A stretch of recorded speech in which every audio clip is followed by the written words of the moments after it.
सहनाववतु सहनौ भुनक्तु सह वीर्यं करवावहै तेजस्विनावधीतमस्तु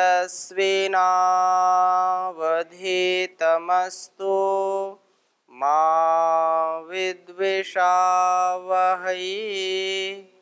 ओम शांति शांति शांति। वैदिक जीवन पद्धति की इस कक्षा में आप सबका हार्दिक स्वागत है, अभिनंदन है। वेदों की ऋचाओं का हम स्वाध्याय कर रहे हैं जो हमको पवित्र करने वाली हैं, हमारी वाणी को पवित्र करने वाली हैं, हमारे संपूर्ण जीवन और इस जगत को पवित्र करने वाली ये ऋचाएं, वह हम जब अपने स्वभाव में उतारते हैं तो निश्चित रूप से हमारा जीवन दिव्य बन जाता है। हम नर से नारायण बनने का जो महान कार्य है उसका आरंभ कर देते हैं। अतः ये हम कुछ मंत्रों को जो अपने जीवन में मन, वाणी और कर्मों में पवित्रता जिससे आए, ऐसी प्रार्थना कर रहे थे। पिछले जो है व्याख्यान में, पिछली कक्षा में हमने चर्चा की थी, ओम भूर्भुवः स्वः अग्ने पवस्व स्वपा अस्मे वर्चः सुवीर्यम दध्रमयि मयि पोषम स्वाहा इदम अग्ने पवमानाय इधर नमः। तो यह प्रार्थना हमने की थी उस वेद मंत्र के माध्यम से कि वह परमात्मा जो प्रकाश स्वरूप है, वह प्रभु जो हम सबको उत्तम आचरणों वाली प्रजाओं को पवित्र करने वाला है, हम लोग में तेज पराक्रम विविध प्रकार से ऐश्वर्य और पुष्टि को धारण कराने वाला है, ऐसी उससे प्रार्थना की थी कि वह हमारे अंदर सब कुछ बढ़ाए। सबका सामर्थ्य एक जैसा नहीं होता है, परंतु प्रयास करने में, सतत पुरुषार्थ करने में हमको आगे रहना चाहिए। तो ये जब हम अग्रणी रहेंगे, अग्रणी भवति, तो यहाँ पर जो प्रजापते इंद्राय या पवमानाय सोमाय, ये सब ऊर्जा के, सब प्रकाश के, ज्ञान के, हर प्रकार के उत्थान के कारक होने से इनके लिए हम आहुति देते हैं। इदं नमः, मेरे लिए है, ऐसा कभी विचार नहीं करते हैं। यद्यपि हमारे अंदर ऐसी प्रेरणाएं जब उठने लगें कि मैं दूसरों के लिए कितना कर सकता हूँ, मैं दूसरों के लिए ही जीव, अपने लिए तो उसमें छिपा ही है। कोई व्यक्ति भोजन करता है और उसके अंदर यह विचार आ जाए कि मैं जो कुछ भी आहार ले रहा हूँ इससे मेरा शरीर बल बढ़ेगा, मानसिक बल बढ़ेगा और वो दूसरों की सेवा के लिए होगा। ऐसा यदि हम विचार करते हैं तो आप विचार करिए, आप इसको अनुभव में लाइए कि आप निश्चित रूप से आरोग्य को प्राप्त होंगे, ऊर्जा से भरपूर रहेंगे और खाते खाते आपके मन में यह भावना आ जाए कि मैं तो भोग करूंगा, इससे अपनी स्वार्थ सिद्धि करूंगा, तो आपका उत्साह, आपका आत्मबल कम हो जाएगा। हम यदि विचार करते, मंत्र पाठ करके भोजन करते हैं, हम दूसरों के सुखी होने की कामना करते हैं। अन्नदाता सुखी भव बोलते हैं, अन्नदाता सुखी भव। तो अन्नदाता के लिए जब हम सुखी वो हो, ऐसी हमारे अंदर भावना होगी, तो उसका केवल कहने मात्र से नहीं होगा, उसके लिए हम वैसा आचरण करेंगे। और पवित्रता की हम यदि कामना करते हैं तो केवल कहने मात्र से नहीं होगा, इसको जीवन में उतारना पड़ेगा, आचरण में लाना पड़ेगा। नहीं तो कहने मात्र से कोई बात यदि हम चाहे कि सिद्ध हो जाए तो नहीं होगा। कथा कहानियां मिलती हैं कि वो ऐसा कह देते, वो सत्य हो जाता था।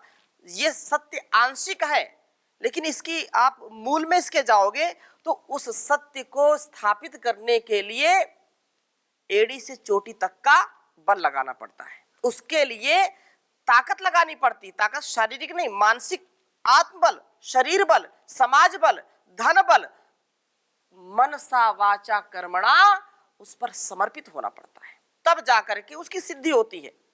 इसलिए हम इन वेद मंत्रों से यही शिक्षा पा रहे हैं कि हमारा जीवन बहुत ही सुंदर हो, दिव्यता से परिपूर्ण हो।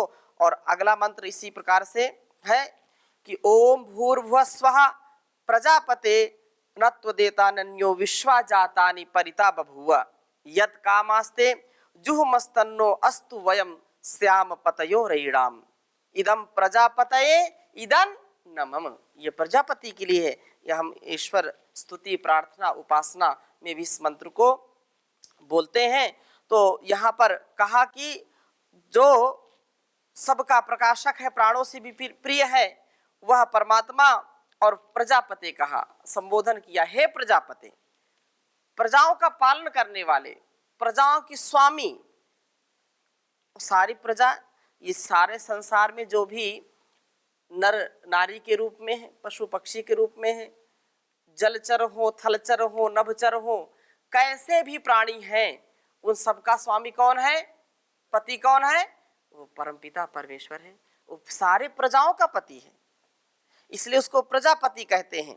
हे स्वामिन, ना नहीं तो आपसे भिन्न इन कोई संपूर्ण उत्पन्न हुए, सब ओर से आप देखिए, जो रचना करने वाला है, जो कामना करने वाले हम लोग हैं।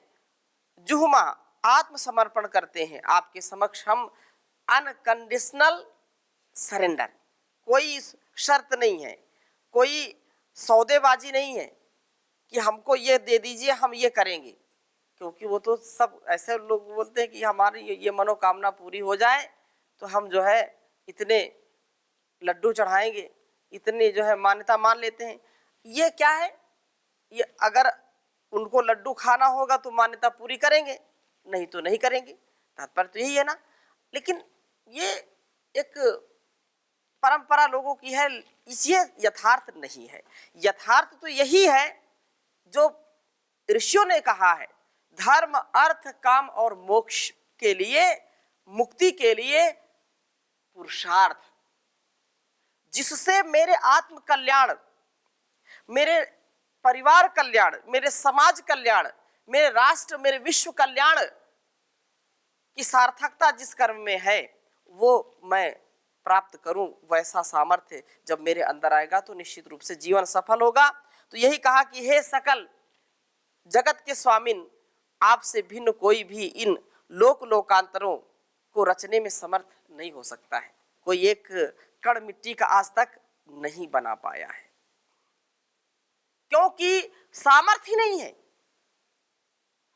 अन्य चीजें जो भी बन रही हैं तो उनमें भी केवल इधर से मिलाया उधर से हटाया और मेल जोल करके चीजें बना रहा है।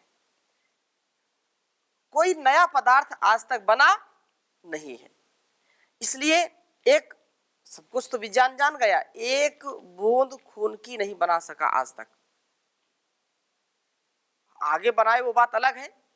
तो ये सारे संसार को रचने वाला कौन है? ईश्वर है।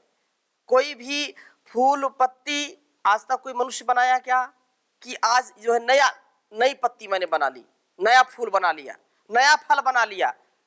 नहीं बना सकता। हाँ, उसमें खुराफात उसकी चलती रहती है, संकर करता रहता है, केमिकल आदि अनेक रासायनिक जो है खोज करता रहता है।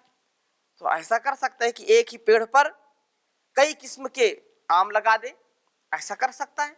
लेकिन इसका यदि बहुत सत्य पर जाएंगे तो निश्चित रूप से कहीं ना कहीं उसका दुष्परिणाम होगा। ऐसे तो अच्छा लगता है कि एक ही पेड़ में सारे इतने प्रकार के फल, लेकिन उन फलों का गुण कर्म स्वभाव, उसका जो उसका स्वाद है या उसका रस है या जैसी भी है, वो परमात्मा ने अलग अलग बनाए तो कुछ सोच विचार करके बनाए होंगे ना, कि भाई इसमें जो है चौसा है, ये लंगड़ा है, ये अलग अलग नाम है। तो अगर परमात्मा को भी तो इतना सामर्थ्य है ही, इतना ज्ञान तो है ही है ना कि अलग अलग क्या बनाना, एक ही पेड़ में सब बना दें हम, लेकिन उसका कोई विशेष कारण होगा जिसको हम नहीं समझ पा रहे हैं।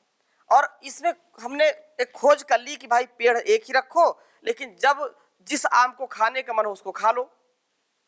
लेकिन उसका बहुत सूक्ष्मता से यदि हम अध्ययन करेंगे तो कहीं ना कहीं भेद है और कहीं ना कहीं उसका दुष्परिणाम भी मिल सकता है।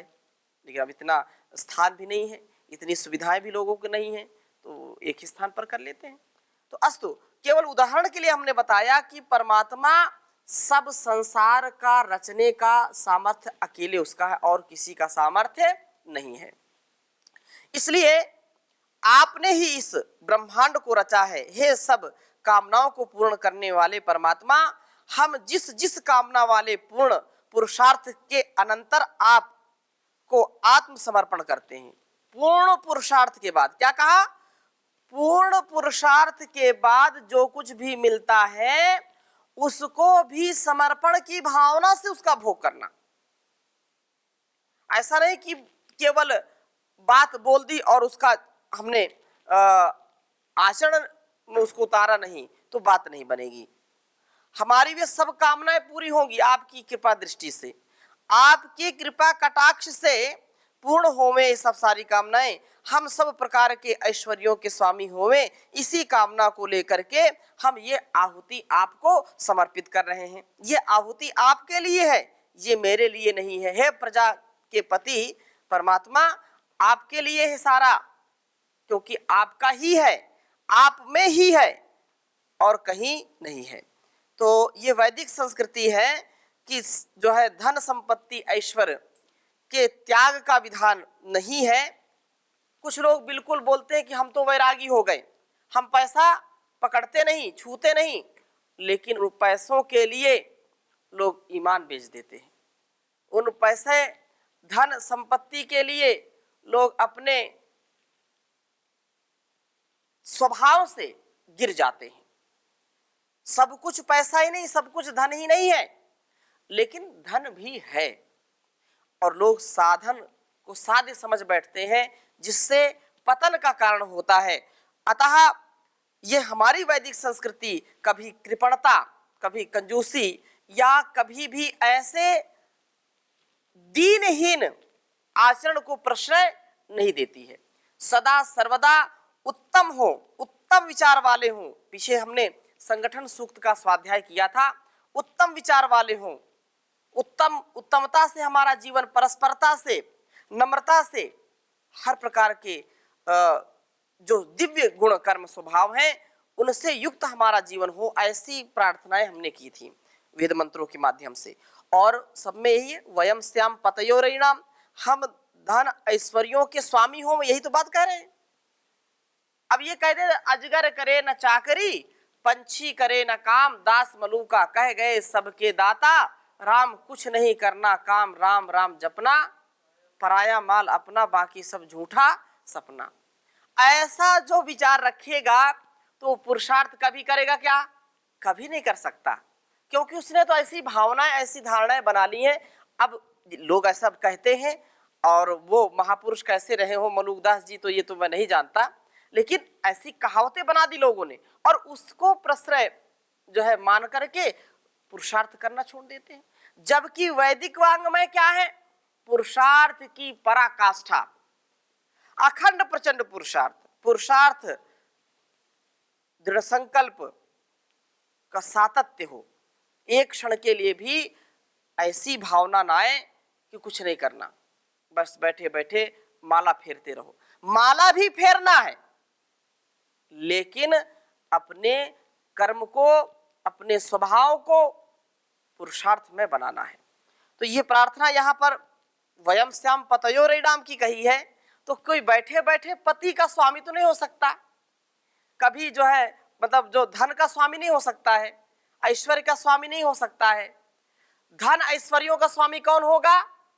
जो सतत पुरुषार्थ करता है, चाहे जो है वाणी से, शरीर से, अलग अलग जो है क्रियाकलाप, अलग अलग विद्याएं हैं जिससे लोग धन ऐश्वर्य के स्वामी होते हैं। तो वेद में सर्वत्र विविध लौकिक भोग्य पदार्थों की प्राप्ति का भी उपदेश किया गया है। आत्मोत्थान के साथ साथ इस संसार में भी उत्थान करना है। और वैशेषिक दर्शन का सूत्र आप सब जानते हैं, यतो अभ्युदय निःश्रेयस सिद्धि सधर्म। धर्म की यदि कोई विवेचना करे तो धर्म केवल कंगाली का नाम नहीं है कि हम तो बहुत धार्मिक हैं, हम किसी से कोई लेना देना कुछ नहीं, और खाने के लाले पड़े, रोटी के लिए भूखों मर रहे हैं, लेकिन बोल रहे हैं हम तो पक्के वैरागी हैं। ऐसा बिल्कुल नहीं। हाँ, अपने जीवन को इतना दिव्य बना ले, इतना भव्य बना ले कि लोग स्वयं आपके स्वागत के लिए, आपकी सेवा के लिए तत्पर रहे। जो ऋषि मुनि या हमारे विद्वान होते थे, ऐसा वो भिक्षा मांगते थे, लेकिन उनका जीवन कितना पुरुषार्थमय होता था। वो लोक के लिए होता था, संसार के लोगों के लिए, वो हित के लिए अपना जीवन समर्पित करते थे, आत्म कल्याण के लिए भी और लोक कल्याण के लिए भी। तो ये जो आत्म मोक्षाय और लोक हिताय च, आत्म मोक्षार्थम लोक हितार्थम, आत्मा की मुक्ति अर्थात आत्म कल्याण से क्या है, जग कल्याण, संसार के कल्याण के लिए लोग घर छोड़ते थे, आत्मसमर्पण करते थे, सन्यासी बनते थे, ब्रह्मचारी बनते थे, और वो पूर्ण निवृत्ति में पूर्ण प्रवृत्ति वाले होते थे। जितने ऋषियों का जीवन देखिए आप, उन्होंने, ऋषि कहते ऋषि रिसर्चर भवति, वो रिसर्च करते थे। और किसके लिए रिसर्च करते थे? अपने लिए नहीं, लोक कल्याण के लिए, मनुष्य के लिए, संसार के सभी जीवों के लिए नए नए आविष्कार करते थे, खोज करते थे, इस प्रकृति माता को कैसे वो सुरक्षित रख पाए, हमारा भी जीवन चलता रहे और प्रकृति भी कभी दूषित ना हो। लेकिन आज की स्थिति बिल्कुल विपरीत हो गई है और इसी का ये परिणाम है। बड़े बड़े याग यज्ञ अनुष्ठान किया करते थे, जिससे वातावरण बहुत ही सुवासित होता था और सब प्रकार से सुंदर सुंदर हवा बहती थी। तो यहाँ पर कहा कि सब प्रकार की लौकिक भोग्य पदार्थों की प्राप्ति का उपदेश मिलता है, और उसमें भी विशेषता यह है कि त्याग पूर्वक, धन ऐश्वर्यों के स्वामी तो होवे, लेकिन उसमें इतना आधिपत्य ना हो अहंकार के साथ। कैसा होना चाहिए? त्याग के साथ। वयम श्याम पतयोरयिणाम, लेकिन किसके? तेन त्यक्तेन भुंजी था। धन ऐश्वर्यों के स्वामी हो, लेकिन हम उसका उपभोग कैसे करेंगे? त्याग के साथ करेंगे। आज तो थोड़ा सा धन मिलता है, लोग सांप जैसे कुंडली मार करके बैठ जाते हैं और दूसरों को फटकने नहीं देते, और वो समझते हैं कि ये मेरे साथ जाएगा, लेकिन साथ में कुछ जाता नहीं है। जाएगा जब जहां से कुछ भी न साथ होगा, 2 गज कफन का टुकड़ा तेरा लिबास होगा। तो संसार में जाना है, जन संसार से जाना है, लेकिन लोग इतना लालच करते हैं, इतना लोभ करते हैं कि धन संपत्ति के लिए अपने सगे संबंधियों का भी खून कत्ल कर देते हैं, उनकी हत्या कर देते हैं। ये भावना हमारी कभी नहीं होनी चाहिए। इसलिए त्याग भावना से उपभोग करने की बात कही है। दीन दुखियों के अभाव को दूर करने के लिए, समभाव के लिए, वैर भाव को त्यागने के लिए, मैत्री भाव से परिपूर्ण हमारा जीवन हो, ऐसी जो है संकल्पना, ऐसा उपदेश ऋषियों का हम सबके लिए मिलता है। तो दीन दुखियों के बीच में अपने सामर्थ्य को समर्पित करें। धन ऐश्वर्य है तो उनके लिए भी हम करें, दूसरों को भी उठाएं, भूखे को भोजन, प्यासे को पानी, निर्धन को धन और नंगे को वस्त्र, और क्या चाहिए। इसलिए यहां पर ये कहा कि वेद कहता है कि शतहस्त समाहरा सहस्त्र हस्त संकीरा, अर्थात 100 हाथों से कमाइए और 1000 हाथों से बांटिए। ऐसा जीवन यदि होगा तो हमारा निश्चित रूप से कल्याण होगा। ऐश्वर्य को एकत्रित करके हजारों हाथ वाले हम बन जाएं, हृदय को खोल करके जो अभाव में हैं, ग्रसित लोग जो हैं, दीन दुखी हैं, उनकी सेवा करें। और दूसरी विशेषता क्या है वेदों की, वेद मंत्रों की, कि ज्ञान पूर्वक ऐश्वर्यों तथा आवश्यकताओं को कम करने की बात कही है। इसी को कहते हैं अपरिग्रह।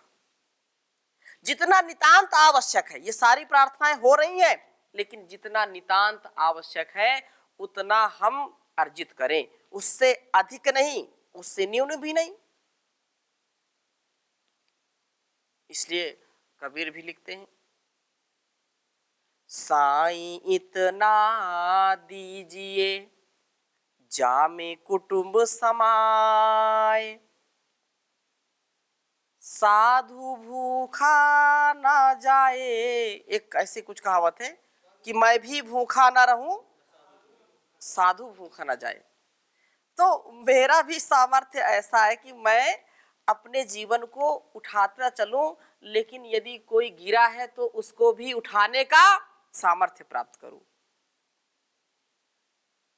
ऐसा सामर्थ्य। जी आप कुछ पूछ रहे हैं?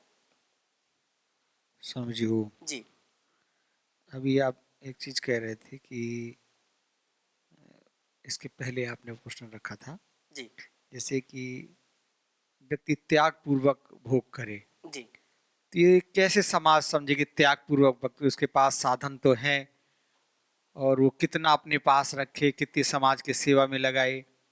आज के लोगों को पता नहीं कि त्याग पूर्वक भोग क्या होता है। खाना तो खा रहा है, खाना वो भी 2 रोटी खाता है, सामने वाला भी 2 रोटी खाता है, वैसे ही वो भी रहता है, वैसे ही वो भी रहता है। वो कैसे सोचे कि त्याग क्या है, कैसे समझे, उसको थोड़ा सा स्पष्ट करें। वो त्याग एक केवल उदाहरण पर्याप्त होगा। त्याग क्या है? बिना त्याग के तो हमारा जीवन चल ही नहीं सकता है।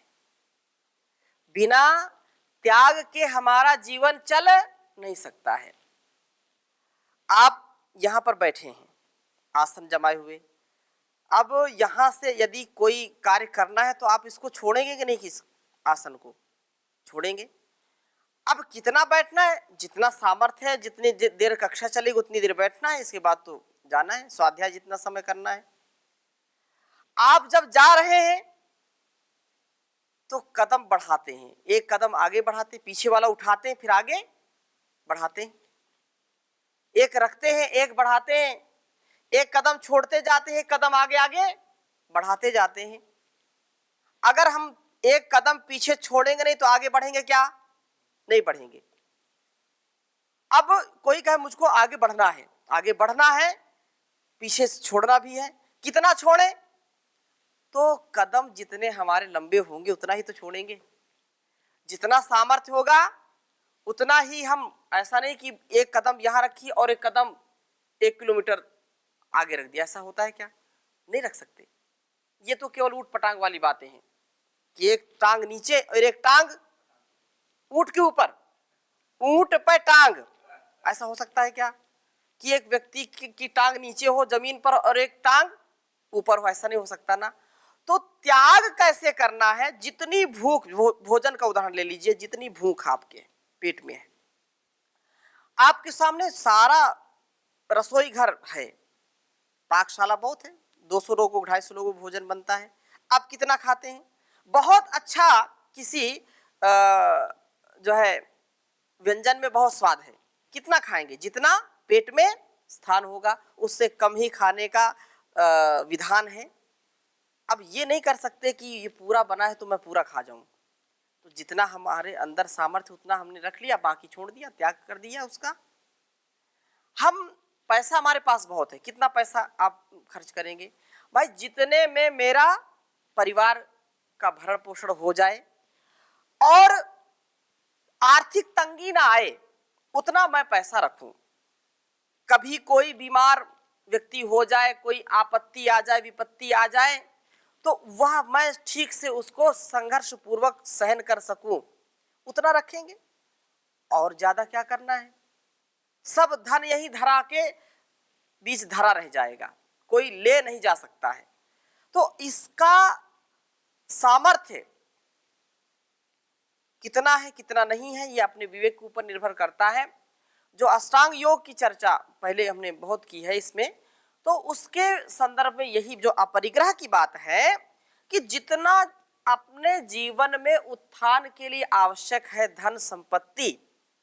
जितना विचार, जितना आहार और जितना ये संसार मेरे आत्म कल्याण के लिए और इस समाज कल्याण के लिए आवश्यक है, उतना इसका उपयोग करना है और उससे ज्यादा नहीं करना है। तो अपने को वही काम करना है जिससे मैंने कहा कि आत्म कल्याण, इस जीवन के कल्याण, शरीर के कल्याण, लोक कल्याण के लिए जितना आवश्यक है उतना संतुलित जीवन, मर्यादित जीवन जीना, ये त्याग पूर्वक कह सकते हैं। तो आज की कक्षा को यहीं पर विराम देते हैं, शेष चर्चा अगली कक्षा में करेंगे। ओम